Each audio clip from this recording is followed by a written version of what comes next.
see. So I don't know if you feel the same that I'm feeling on this one, but it feels like the whole internet and all of these influencers and everybody trying to show themselves off, it's all becoming very cringe. Whether you're on Instagram, whether you are on TikTok, whether you are on video on YouTube, whether you are on X, what people are saying and how are they saying it, it's becoming very cringe. And I don't know if it's because of me, because I'm changing, and I definitely changed, or there was some change. But I think it's also because people are becoming too tryhards, I believe. And I wonder why they're becoming so tryhards. And I think it has to do a lot with, if you want something, if you really want something, it becomes your emotional prison naturally. Anything that you are attached to becomes your attachment, it becomes your prison. And I think that as people attach to themselves too much with wanting something, whether that is in their business or personal life. Hi, Tomasz. So if you, for example, um yeah, it seems like everything is so loaded, and it everything has an agenda, and it starts to lack the humanness of just being, and just, being relaxed about life, being relaxed about yourself, and just having a normal conversation. And I hear this from other people, that it's ever more getting difficult to have a normal conversation, because everybody has their political bias, their political agenda, their brainwashing, their, and so sometimes, even if you hear opinions from people, and you listen to them, sometimes not only what is said but how it's said, it literally, to me, feels more and more cringe. It feels so cringe nowadays how people are, that I even deinstalled Tinder today. I canceled my subscription and deleted it, because after 1.5 years using it in van life and trying to meet someone, I realized that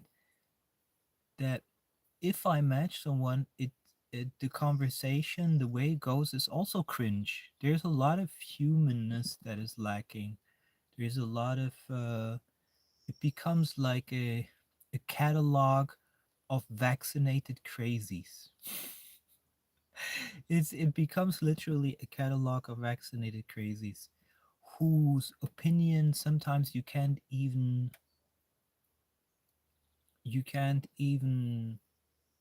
follow anymore. You logically, you don't understand what these people are saying. So, and as as the days go by, I feel that I'm actually freeing myself from a lot of these things, whether consumption, internet consumption, whether desire to be with someone, desire to interact with anyone. And it becomes less and less and less. A little bit like a hermit, maybe. I'm living, you can see, I'm here in nature. Literally, no one is around me anywhere. Maybe also the other side. Here, you can see. Um, so I'm somewhere in Spain, and uh, it's so I'm getting used to being alone a lot. Um, to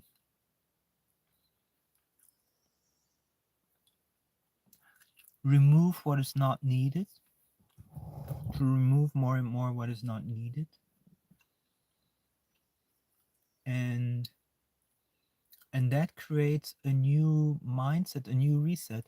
And I just realized it the other day when I had to get my starter battery changed because the motor wasn't starting. And there was this in France, and just a week ago, and there was this woman at the receptionist, and I was kind of like smiling and laughing at her. I was in a good mood, and I felt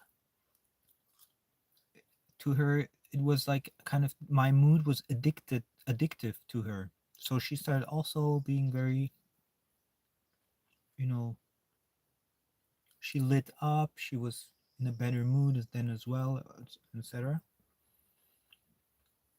And mm,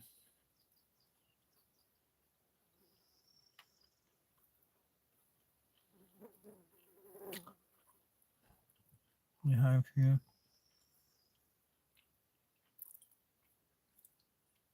German guy asked me to speak German, but I'm on my English channel. I think I'm on my English channel. I should be. And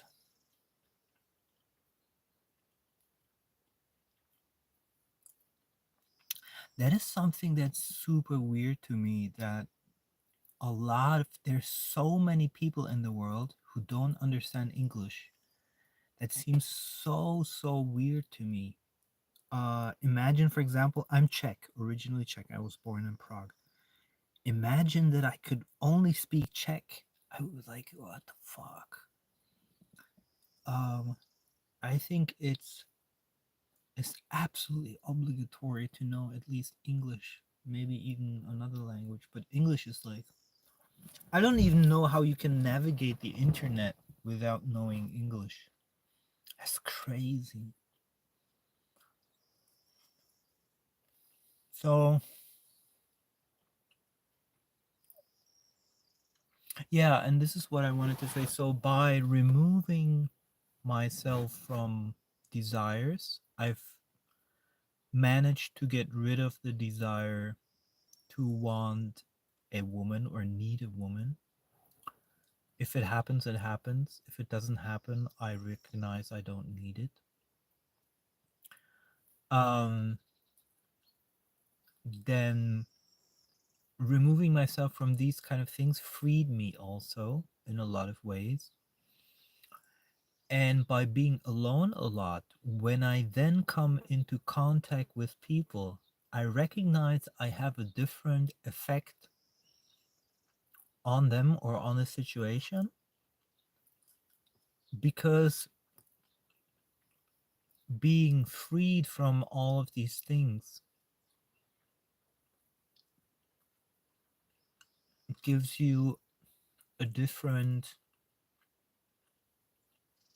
frequency, a different vibe, I don't know. And but the interesting thing is you have to literally remove everything. So the more you remove desires that you have,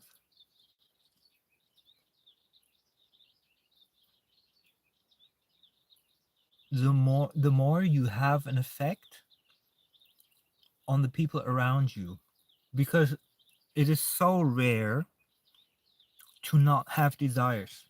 And you literally have to like look at your life or look at yourself and ask yourself, what desires do I still have? Because most people do have some kind of desire. And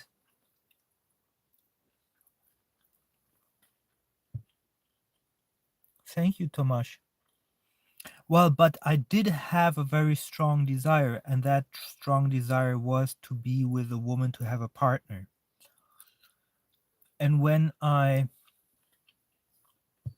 let me just delete this Isa, he's toxic metaframing. It's a perfect toxic metaframe. He's more desired than a whole nation. It's funny to me with such a high intelligence interacting sometimes or being recipient of stupid people. Um,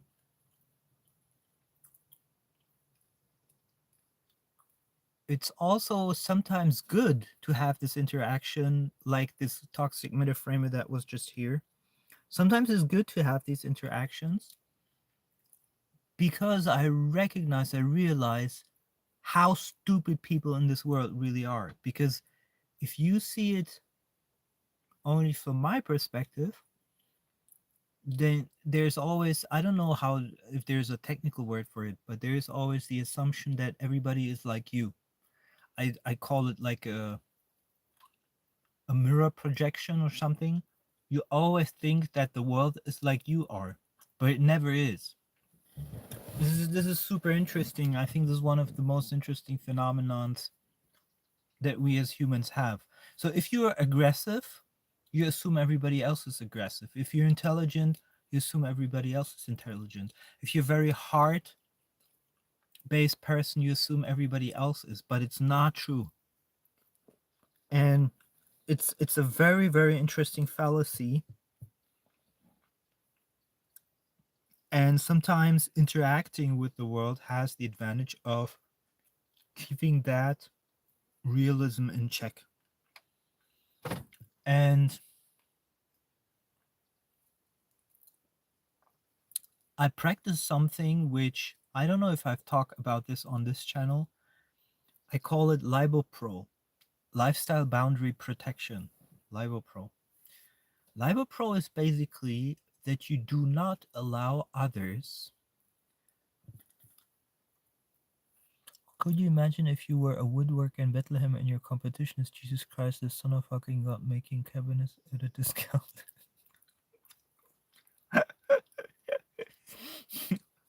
That's funny.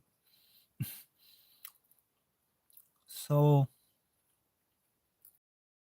in here, although I have the windows open. That's the most negative thing about van life. Unless you have such a modern car with lithium batteries that you can run like an AC, but I would have to start the motor. So I'm sweating like crazy right now. And it's not even 30 degrees. But I'm not standing in the shadow. So, um, what was I saying?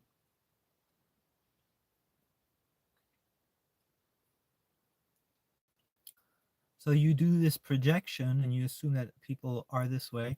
And then I do Libo Pro. And Libo Pro, lifestyle boundary protection, is that do not allow others, you do not allow others to affect your health regimen, whatever it is, what is harmonious for you.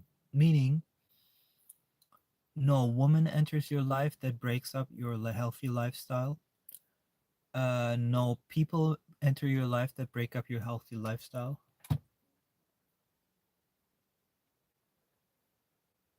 Huh?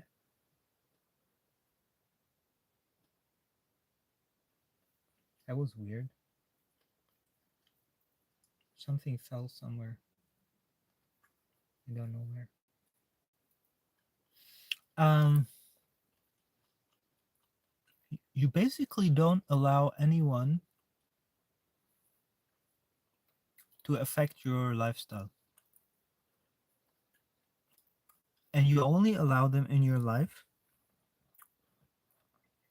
if they improve your your health routine or your healthy lifestyle.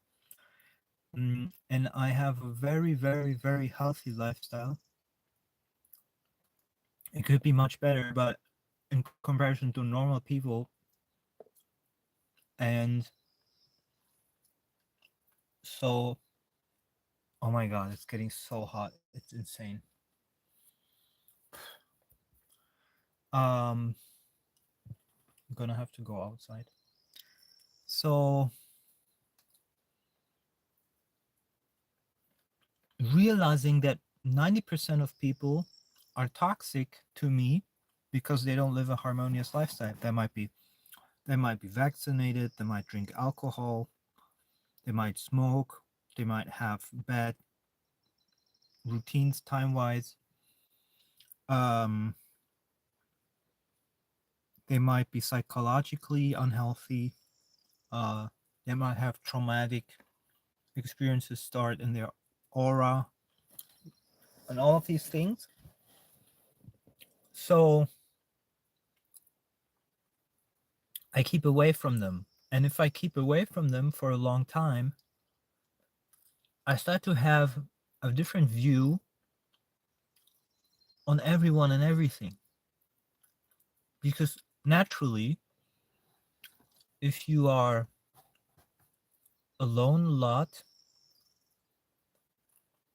and you are happy with yourself, with your lifestyle, everything, and you live in the now, and you got rid of all your desires, and then you come in contact with people that live in the normal matrix, then naturally it's a stark contrast, even energy wise. And they can feel that. And but it's not obvious if you already disconnected so much. It might not be obvious that they live a completely different life than I am. Most, like 99% of people. So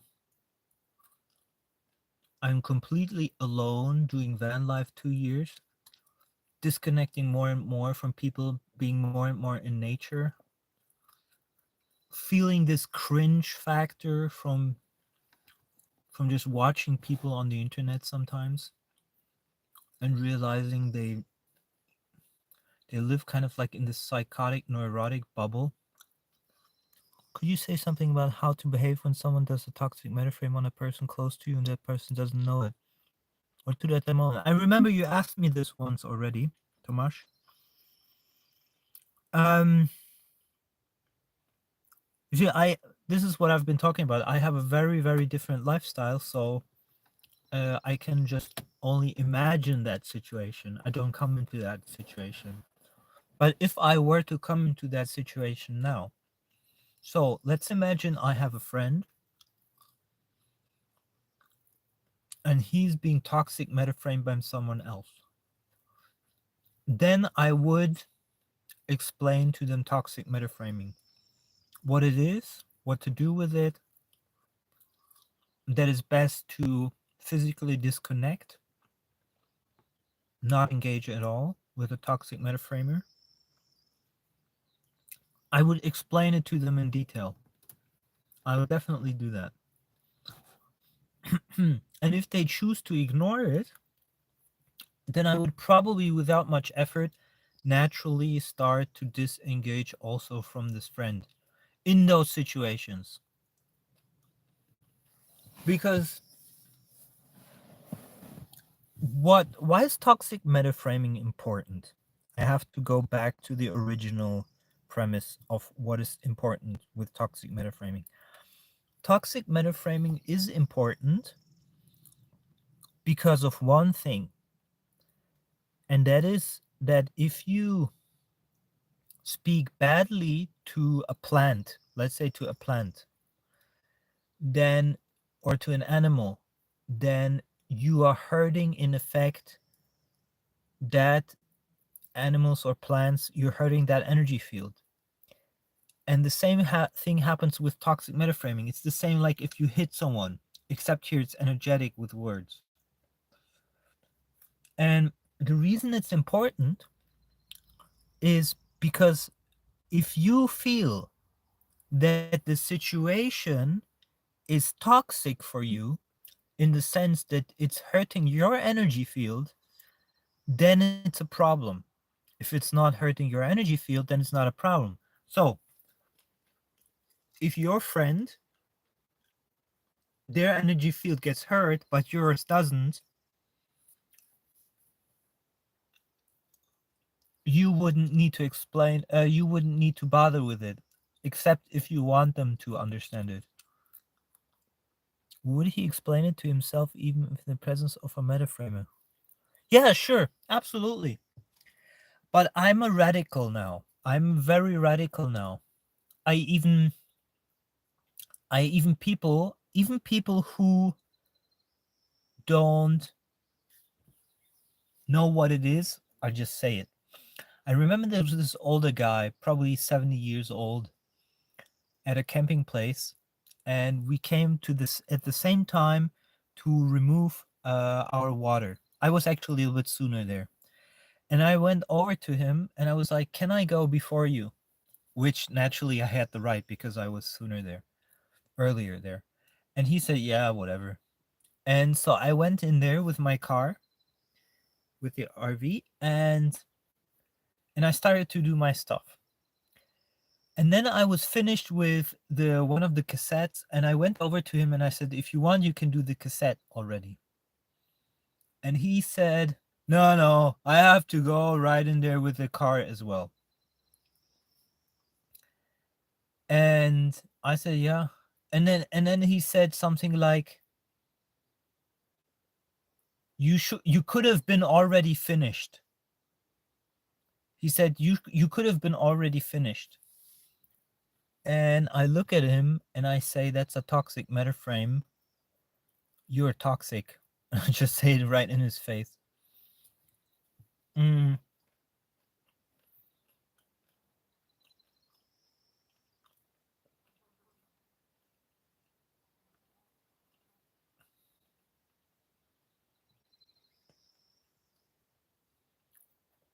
So I'm very direct if someone toxic metaframes me, because why would I accept a toxic metaframe? The moment you accept a toxic metaframe, and I wasn't able to physically remove myself immediately from him because I had still my car parked there and I needed to finish my stuff.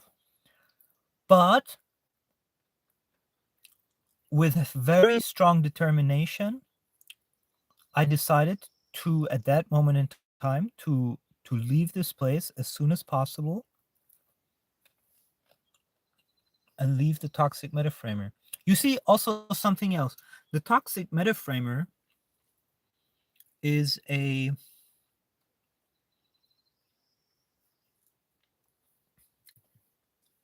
he probably won't change. 99% of toxic metaframers don't change. They're narcissists.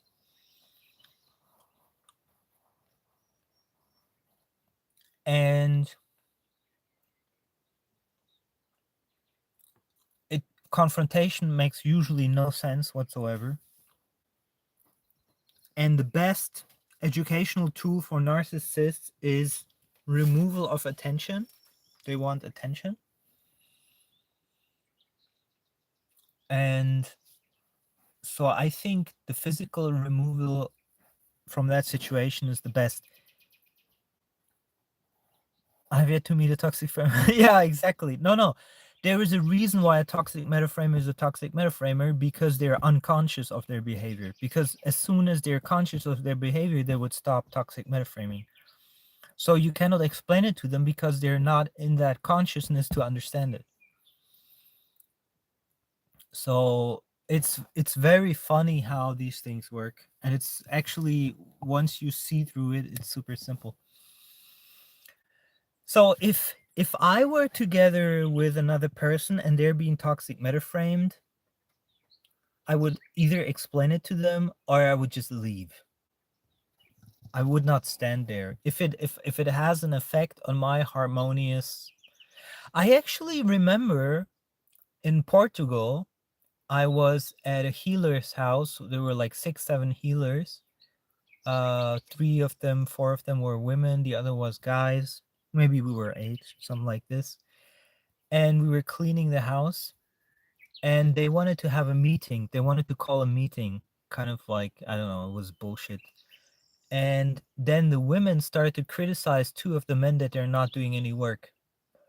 And that was a toxic metaframe because they were doing work, but they were overgeneralizing. You're not doing any work at all. And that was not true. And I jumped in and I was like, you're toxic metaframing them there. That's not good. But they were not conscious enough to see it. And then I said, listen, guys, I'm just going to do my work, have your meeting, continue your meeting. And,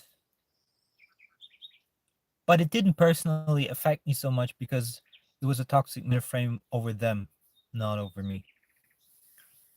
So I think it always has to do something with how are you feeling?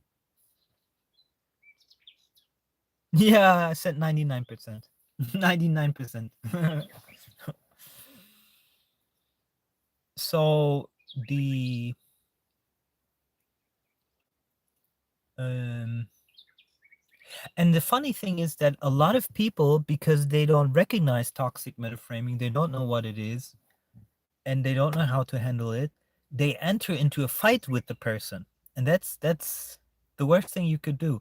So if somebody says here, for example, like the guy in the comments said before, his ego is bigger than all the world combined or something like this. I don't know what he said. Um, if I start to argument with him, that's what he as a narcissist, what he wants. He wants that attention. And so blocking, removing, and I think to learn the freedom of living without fear from disconnecting from people, because there's literally, you don't have an obligation. There's zero obligation. This is fascinating to watch in in yourself, within yourself, how you feel when you do this. You have literally no obligation to entertain the toxic metaframer. And somehow, most people believe they have an obligation. It works super unconscious. They feel they have an obligation to entertain the toxic metaframe of the narcissist. It's super fascinating because you don't know that you cannot change the narcissist. There is an idea by the unconscious victim of that conversation that by talking to that person you will improve something, but there's nothing to be improved. It's fascinating. Only complete disconnect works. And that leads to the other thing is that you must become okay being super alone, being bored, or not knowing what to do. And it must become your preferred way of being, because otherwise you are addicted to the person that you're toxic metaframing with, because they're sticking, you're giving them attention, they like the attention, and then so they stick around. Exactly. But if you ignore her only a short period of time, then there's kind of like a certain time frame in which the narcissist doesn't reflect, and you have to break that time frame. And it's different with everyone else depending how conscious or how dense the energy is. So if your mother wants contact but you don't want contact because it's always narcissistic, then you can break the contact for one day, for a week, for a month, for years. And it might be that they never change, but the only way they can change is when that attention has been removed. And so there's no guarantee for that change.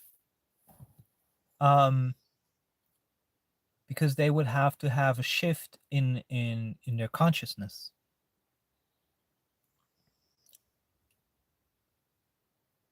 So, and a lot of people, wait, let me check. I think this is interesting. So the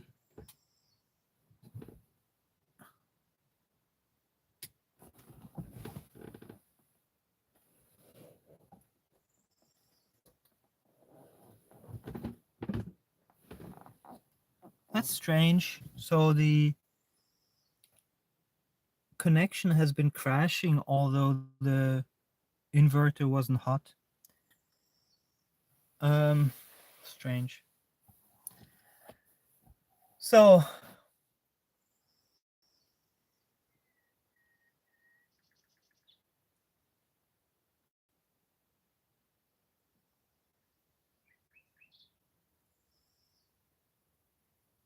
and I think it's normal that the more you awaken to your own true being and the more you recognize the pattern of other people's behavior, the more the world seems kind of cringe, especially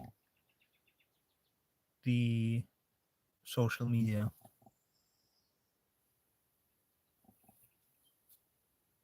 Yeah, uh oh, that's classic narcissistic, absolutely. So, Tomasz, I wish you a super nice day. For me, it's too hot right now. I have to go outside. Uh, the van life is between toxic mainframe and manipulation. Um, well, is it different between toxic mainframe? Manipulation is basically a non-verbal, indirect toxic metaframe because the person consciously or unconsciously believes they are more important than you are, and that is the toxic metaframe. Because someone who is manipulating you is believes that in the core of their being that their desires, their wishes are more important than yours.